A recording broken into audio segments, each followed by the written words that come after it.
All right, sorry about that. It took me a moment to get set up this morning. Good morning, everyone. How are you today? I got a little Joe's coffee out of Atlanta in my Best Western cup, and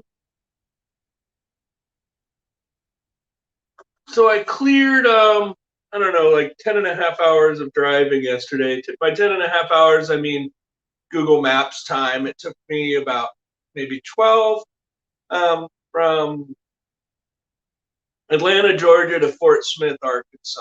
I didn't get a lot of film time in because it was pretty rainy and pretty gloomy. So every time I got out, everything just got wet. I wasn't really prepared for that. This morning, I was hoping to film outside, but it's also chilly and damp. And being a Westerner, I'm not really hip on that energy. So let's think about giant rural suburbs. I've seen a lot of them. This once you kind of leave Birmingham, so I need you to know Atlanta is very, very independent. It's very Portland. Everything's a small business, everything's boutique, everything is interesting. Birmingham appears to be that way. Like everything looks individual, right? Sorry. When we get to when we get to when we start to get to the small towns after you leave Birmingham, driving through to Fort Smith, you start to see these mega suburbs that are in rural locations. And so when we discuss the political climate of Trumpism or the economic climate of poverty, we start to think about these rural mega exurbs. I'm staying in a Best Western in a parking lot of a Chili's next to an Outback Steakhouse, and it goes on for like, I don't know, as far as the eye can see. It's just a giant strip mall, and I've driven through a lot of these in smaller southern rural towns, and then they're surrounded by mega track home complexes, right? Think Surprise, Arizona. Think Chino Valley, Arizona. Kind of these mega suburban metropolises, but in rural destinations. The truck next to me has a thin blue line Punisher flag with some other comments. It feels like there's a lot of frustration in these areas, and it also feels like this is the culmination of neoliberalism. It's just like these giant businesses, right? These giant corporations. So work with me for a second. Rule number one: we don't insult anyone's home. So I'm sorry if it comes off as insulting. I'm just merely making a observation. If we think of these mega corporations, Outback, Applebee's, Chili's, now Best Western, which I kind of thought was like a franchise of small hotels. Um, let's think of them as countries. Let's think of them as small countries, and we're Africa, and they're all trying to invade resources, right? So these large corporations move into your community, and they set up shop, and then they're extracting resources. They're not bringing jobs to the community. They're taking money out of the community. And I feel like people get that confused. Like, oh, the new Outback Steakhouse is going to bring jobs. Okay, yeah, it kind of will in a way. If by jobs you mean like, later in this discussion, someone's going to explain why people who work at the Outback don't deserve enough money to live on, right? So what we have is it comes into the community, it opens under the guise of bringing jobs. But what does it really do? Outback wouldn't be able to continually expand and build new Outbacks if it wasn't making money somewhere. If it wasn't taking the money from your community and investing it into someone else's community, right?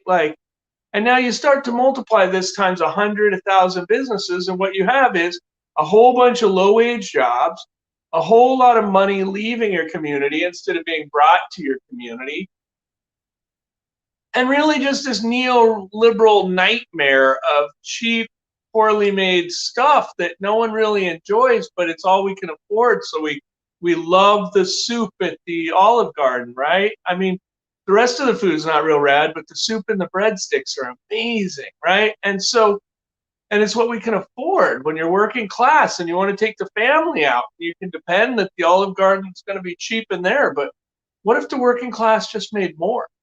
when I think of Arkansas, I think of the people I know here and the people I know from here, and they are industrious and strong and intelligent, and they build things, right? I bet there's a welder every block for like 50 blocks. I bet there's a carpenter every block for 50 blocks. I bet there are people who build race cars in their garage.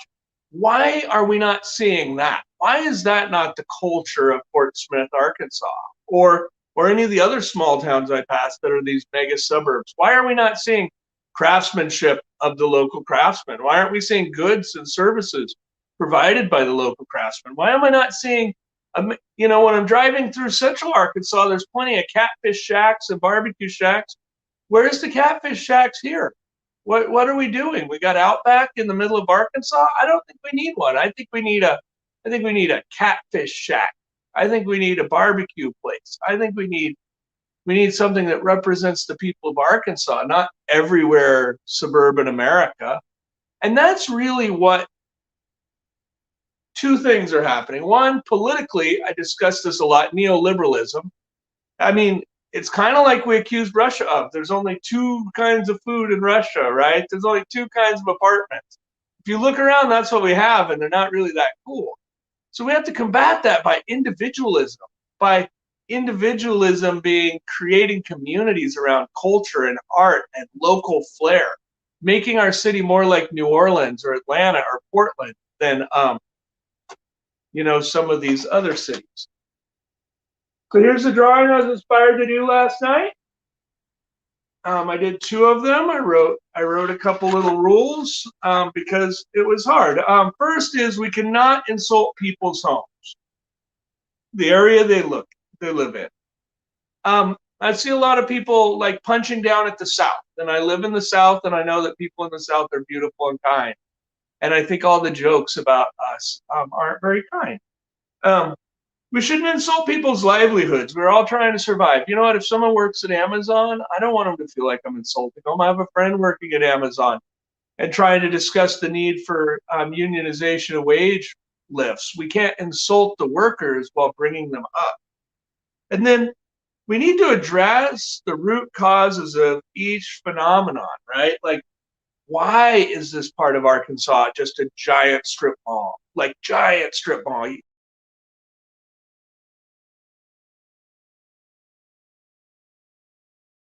Live. I don't think it's important enough to live in the YouTube archive, but it's just the giantest strip mall. Why would a community become that? And would they do it willingly? I mean, when we talk about free will, we have to talk about likely outcomes, right? Life is a compromise, but at what point did you compromise away your goals or your visions or your identity, right? Once you've compromised away all that you are, then what's left? Is that freedom? Free to make a bunch of bad choices, to have, let's see if we can flip around and see just to, will it let me? No, it won't let me. Sorry. I'm going to have to figure out how to work this camera better. Can we see out the window? See the Chili's? Like, I'm in a hotel in a Chili's parking lot, and see that? That's the Outback. And anyway, I'm going to let you guys go. I'm going to get back to my coffee. I went on a little long this morning. I love you. I'm going to hit the road, and hopefully we see some interesting sights.